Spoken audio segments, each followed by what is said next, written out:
Hello guys, मैं Sunil Pareek Indian tech classes में आपका हार्दिक स्वागत करता हूं। और पिछले वाले वीडियो तक अपन ने 96 क्वेश्चन कर लिए थे। ये पेपर है एनसीएल का, इलेक्ट्रीशियन का, प्रीवियस ईयर का, इसलिए ये पेपर आपके लिए बहुत ही ज़्यादा इंपॉर्टेंट हो सकता है। तो वीडियो को आप पूरा देखें। तो चलते हैं पहले क्वेश्चन के ऊपर आज का। 8051 माइक्रो कंट्रोलर में कितने बिट टाइमर का उपयोग किया जाता है? तो ये 8051 क्या, मेरे पास एक प्रकार की आईसी होती है। क्या होती है? आईसी। इस आईसी के अंदर अपन लगाते हैं 16 बिट। कितने लगाते हैं? 16 बिट का उपयोग अपन यहाँ पे करते हैं, ताकि ये आईसी 01 यानी ये 4 बिट हो गए। इस प्रकार के 16 ये 004 बिट है।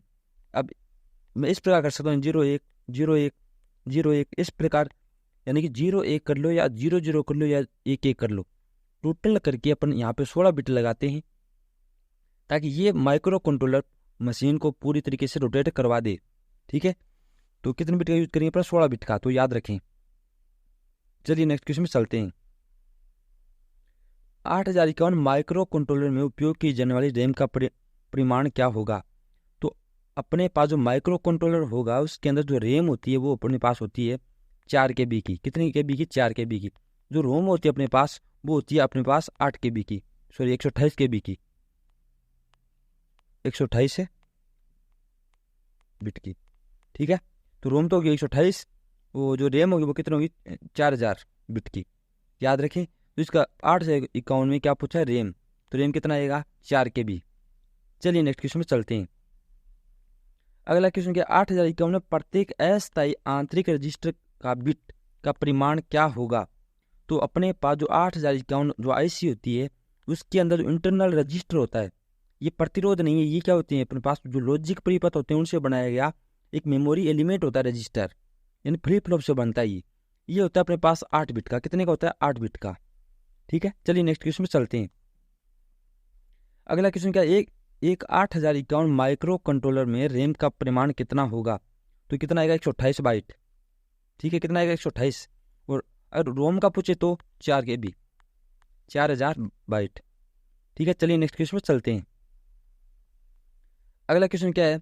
एक PLC में काउंटर, टाइमर, शिफ्ट रजिस्टर और गणित संचालन के रूप में कार्यों के लिए किस प्रकार के प्रोग्राम का उपयोग किया जाता है? तो अपने पास PLC होती है अपने मशीनों को, यानी अपने पास जो भी मशीनरीज वगैरह होती हैं उनको कंट्रोल करने के लिए जो वायरिंग की जाती है अपने उसको कहते हैं PLC। ठीक है, उसके अंदर जो काउंटर, टाइमर, शिफ्ट रजिस्टर, जो भी ये सारी क्रिया लगी होती हैं वो एक प्रोग्राम के माध्यम से कार्य करती हैं। भाई कौन सा वाला प्रोग्राम लागू करें कि ये वाली चीज़ बंद हो जाए, इधर वाली चालू हो जाए। तो उसमें करते हैं अपन लेडर लॉजिक का। किसका प्रयोग करते हैं? लेडर लॉजिक का। और बच गया अपने पास ये ऑप्शन सी प्रोग्रामिंग। ये कंप्यूटर की भाषा होती है। HTML भी एक भाषा होती है, लैंग्वेज होती है प्रोग्राम को लिखने की कंप्यूटर के अंदर। वो लॉजिक फंक्शन प्रोग्रामिंग ये भी क्या होती है? एक प्रकार की लैंग्वेज होती है। पर अपन PLC का किसका प्रयोग करेंगे? लेडर लॉजिक का। ये तीनों करते हैं अपन कंप्यूटर के अंदर। चलिए नेक्स्ट क्वेश्चन पे चलते हैं। अगला क्वेश्चन क्या है? औद्योगिक खालिस्तान के स्वचालन के लिए एक PLC का उपयोग किया जाएगा। यानी PLC का उपयोग अपन क्यों करते हैं? तो अपने पास मशीनें होती हैं उनको कंट्रोल करने के लिए करते हैं। तो उत्तर क्या है इसका? विद्युत यांत्रिक प्रक्रियाएं। यानी कि मेरे पास जो इलेक्ट्रोकेमिकल जितनी भी प्रोसेस होगी उसको कंट्रोल करने के लिए मैं क्या करूंगा? PLC का उपयोग करूंगा। ठीक है, चलिए नेक्स्ट क्वेश्चन में चलते हैं। अगला क्वेश्चन क्या है? XRI F0H निर्देश के निष्पादन के बाद 8085 माइक्रो प्रोसेसर के संचाई की सामग्री क्या है? तो अपने पास जो ये वाले 8051 माइक्रो प्रोसेसर जो IC होती है उसकी जो संचाई की सामग्री होती है XRI F0H के लिए वो होती है अपने पास 4 बिट की। कितने बिट की? 4 बिट की। 4 बिट को चालू कर दे उसके बाद में आगे वाली मशीनरी क्या हो जाएगी? ऑटोमेटिक चालू हो जाएगी। उत्तर क्या आएगा इसका? B option. चलिए नेक्स्ट क्वेश्चन में चलते हैं। अगला क्वेश्चन क्या है? 8085 माइक्रो कंट्रोलर में कितने बाइट निर्देश XCHG को निष्पादित करने के लिए उपयोगी किया जाता है? तो अगर XCHG आए तो कितना आएगा? 1 बिट। और अभी जो मैंने बताया था जैसे स्पेशल वाले क्वेश्चन में XRI F0H के लिए कितने बिट का आएगा? 4 बिट के लिए। देखिए नेक्स्ट क्वेश्चन, किस प्रकार का BJT विन्यास अधिकतम शक्ति लाभ देता है? यानी कि मेरे पास 3 प्रकार के अभिविन्यास होते हैं, CC, CB और CE। Common base, common collector, common emitter, 3 प्रकार के अभिविन्यास होते हैं। इनके अंदर सबसे बढ़िया माना जाता है कॉमन एमिटर अभिविन्यास, जिसका उपयोग सर्वोत्तम किया जाता है आजकल। वो तो यही सबसे ज्यादा पावर गेन, वोल्टेज गेन और करंट गेन देता है। उत्तर क्या है इसका? कॉमन एमिटर अभिविन्यास सबसे ज्यादा पावर गेन ये देता है, लगभग 20 से 500 के मध्य ही दे सकता है, या 1000 के मध्य। देखिए next question, common emitter configuration में कितने डिग्री फेज को इनपुट से आउटपुट में शिफ्ट किया जाता है? तो कॉमन, अभी मैंने बताए थे 3 प्रकार के होते हैं, सीसी, सीबी और सीई। जो कॉमन एमिटर होता है वो 180 डिग्री देता है, ये दोनों कितने देते हैं? 0 डिग्री। उत्तर क्या आएगा इसका? 180 डिग्री कॉमन एमिटर देता है। अगर कॉमन बेस या कॉमन कलेक्टर ये पूछते तो कितना आता? 0 डिग्री। ठीक है, चलिए नेक्स्ट क्वेश्चन पे चलते हैं। अगला क्वेश्चन क्या है, किस प्रकार के विन्यास में उच्च आउटपुट प्रतिबाधा लेकिन कम इनपुट प्रतिबाधा होती है? तो आउटपुट प्रतिबाधा ज्यादा रहेगी पर इनपुट प्रतिबाधा क्या रहेगी? कम रहेगी। तो ये सबसे कम जो इनपुट प्रतिबाधा होती है वो होती है अपने पास कॉमन बेस के अंदर, लगभग 20 से 100 ओम के मध्य, और आउटपुट प्रतिबाधा होती है 1 मेगा ओम के आसपास, 1 मेगा ओम। उत्तर क्या है इसका? Common base. चलिए नेक्स्ट क्वेश्चन पे चलते हैं। और अगला क्वेश्चन मेरे पास क्या है, एम्पलीफायर के रूप में किस प्रकार की विधा का उपयोग किया जाता है? यानी अगर मुझे ट्रांजिस्टर को एम्पलीफायर के रूप में काम में लेना है तो मुझे इसको रखना पड़ेगा एक्टिव मोड में। कौन से मोड में? एक्टिव मोड में। इसके अंदर पहले वाला जंक्शन फॉरवर्ड बायस और दूसरे वाला जंक्शन क्या होगा? Reverse bias. और कट ऑफ मोड के अंदर दोनों ही क्या होते हैं? रिवर्स बायस के अंदर। ठीक है, और सैचुरेशन मोड के अंदर दोनों ही जंक्शन क्या होते हैं? फॉरवर्ड बायस के अंदर। और रिवर्स एक्टिव के अंदर पहले वाला रिवर्स के अंदर, दूसरे वाला फॉरवर्ड के अंदर। तो इसके अंदर करेगा एम्पलीफायर की तरह काम, इसके अंदर करेगा ओपन स्विच की तरह, इसके अंदर करेगा ऑन स्विच की तरह, और इसके अंदर जो करेगा निम्न गेन एम्पलीफायर की तरह काम में करेगा। चलिए नेक्स्ट क्वेश्चन पे चलते हैं। ऑन स्विचिंग के अनुप्रयोग के लिए किस प्रकार के ईबी बायसिंग और सीबी बायसिंग का उपयोग किया जाता है? तो स्विच कौन सा है? ऑन वाला। तो अभी मैंने बताया था जस्ट कि अगर दोनों ही जंक्शन क्या हो जाए मेरे पास फॉरवर्ड बायस के अंदर हो जाए तो ऑन स्विच की तरह काम में करेगा। उत्तर क्या आएगा? C option. चलिए नेक्स्ट क्वेश्चन पे चलते हैं। अगला क्वेश्चन क्या है, किस परिपथ को सीमक परिपथ कहते हैं, यानी लिमिटर सर्किट कहते हैं? ये बोलते हैं अपने क्लिपर को। क्या बोलते हैं? क्लिपर को। क्लिपर एक प्रकार का ऐसा सर्किट होता है जो क्या करता है? करंट को लिमिट कर सकता है, वोल्टेज को लिमिट कर सकता है, इसलिए इस परिपथ को अन्य नाम क्या है? Clipper circuit. वो चॉपर जो सर्किट होते हैं वो क्या करते हैं? डीसी को घटा या बढ़ा सकते हैं। और क्लैंप सर्किट जो ऐसे सर्किट होते हैं जो एक सर्किट को दूसरे सर्किट से जोड़ने का काम करते हैं। चलिए नेक्स्ट क्वेश्चन पे चलते हैं। देखिए, उपरोक्त क्लिपर सर्किट की पहचान करें। नीचे एक सर्किट दिया गया है, ये एक प्रकार का क्लिपर सर्किट है। यहाँ पे मैं इसी इनपुट दे रहा हूँ, प्लस ये माइनस है नीचे वाला। तो यहाँ पे मैंने प्रतिरोध लगाया, यहाँ पे मैंने एक क्या लगा दिया? डायोड। डायोड किसके अंदर? रिवर्स के अंदर। तो अगर मान लीजिए मैं यहाँ से प्लस देता हूँ, यहाँ पे माइनस देता हूँ, तो ये क्या करेगा? प्लस को जाने नहीं देगा, केवल किसको जाने देगा? माइनस को। ठीक है, तो ये क्या करेगा? ये क्या हो गया? Series positive clipper. इसको क्या बोलते हैं? सीरीज पॉजिटिव क्लिपर बोलते हैं, क्योंकि ये सीरीज में लगा हुआ है। अगर ये समानांतर में लगा हो तो क्या बोलते हैं अपन इसको? पैरेलल पॉजिटिव क्लिपर बोलते हैं। अगर ये देखो, याद कैसे रखना है आपको, ये डायोड है, इस डायोड में ये वाला होता है एनोड, ये वाला होता है इसका कैथोड। अगर कैथोड को प्लस दिया जाए तो होता है पॉजिटिव क्लिपर, नेगेटिव दिया जाए तब।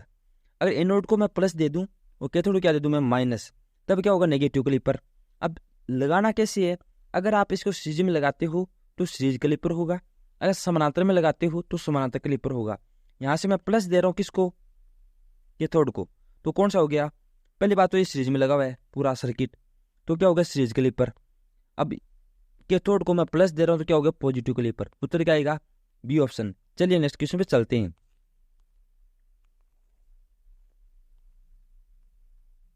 अगला क्वेश्चन क्या है, दी गई आकृति क्या दर्शाती है? ये मेरे पास एक है अपने पास आईसी, ठीक है, यानी एम्पलीफायर, डिफरेंशियल एम्पलीफायर। और यहाँ पे ये क्या लगा? डायोड। ये प्रतिरोध लगा, यहाँ पे आउटपुट मिलेगा, यहाँ पे क्या दूंगा मैं? इनपुट। और नेगेटिव तार जो होगा वो क्या होगा मेरे पास? ग्राउंड। तो यहाँ से इस प्रकार मिल जाएगा। तो ये अपने पास एक प्रकार का क्या है?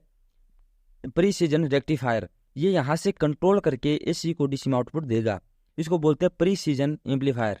उत्तर क्या आएगा? B option. चलिए नेक्स्ट क्वेश्चन पे चलते हैं।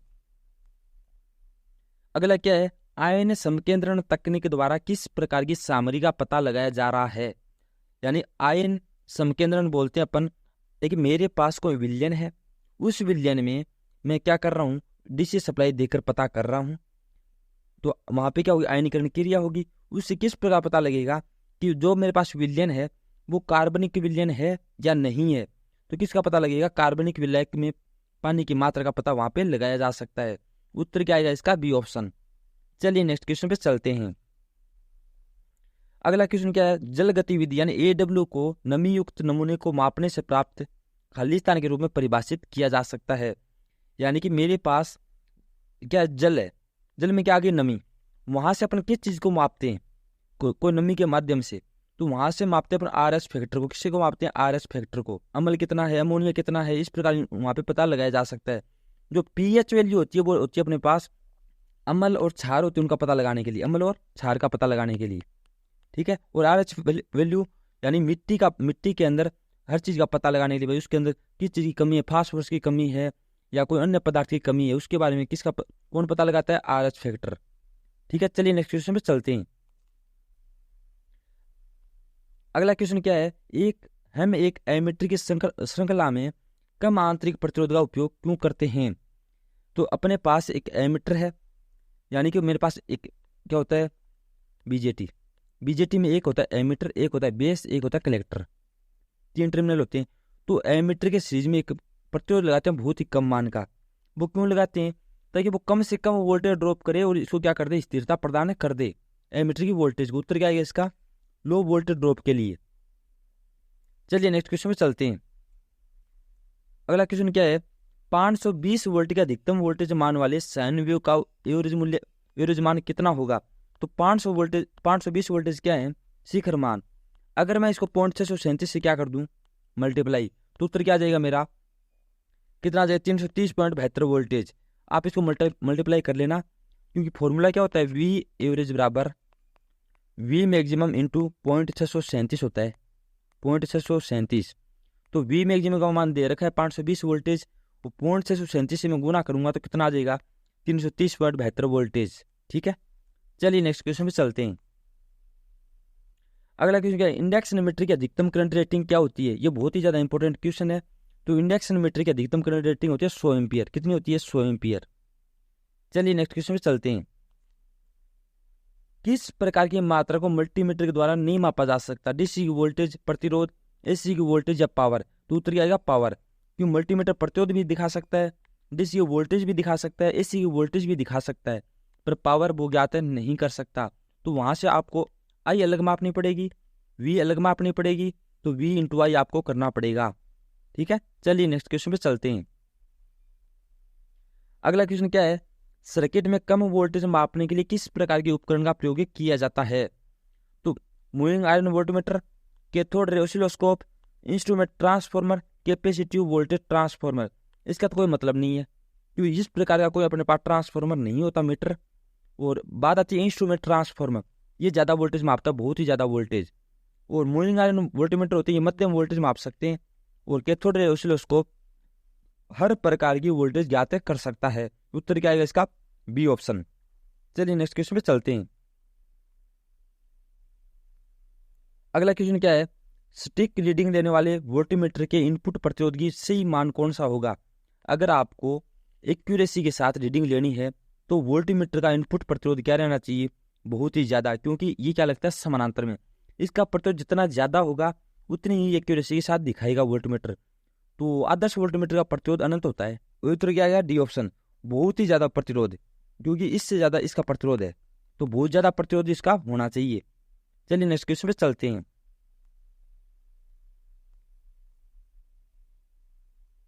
तो ये थे अपने 120 क्वेश्चन थ्योरी के, जो आप अपन ने कंप्लीट किए। और मैं आशा करता हूँ ये वीडियो आपको पसंद आया होगा। और अगले वाले पार्ट के अंदर अपन नॉन टेक के क्वेश्चन करेंगे, रीजनिंग या मैथ के। तो आप उस वीडियो को भी जरूर देखें, किस प्रकार के क्वेश्चन आपको देखने को मिलते हैं, ठीक है, पेपरों के अंदर। तो आपके लिए बहुत ज़्यादा इंपॉर्टेंट हो सकते हैं प्रीवियस ईयर के पेपर। तो आप उनका सोल्यूशन करें। और इसकी जो PDF है आपको हमारे टेलीग्राम ग्रुप या व्हाट्सएप ग्रुप पे आपको मिल जाएगी, तो आप उनको ज्वाइन कर सकते हैं। डिस्क्रिप्शन के अंदर लिंक दिए गए, वहाँ से आप जाके उनको ज्वाइन कर सकते हैं। तो मिलते हैं अब नेक्स्ट वीडियो में, तब तक के लिए बाय।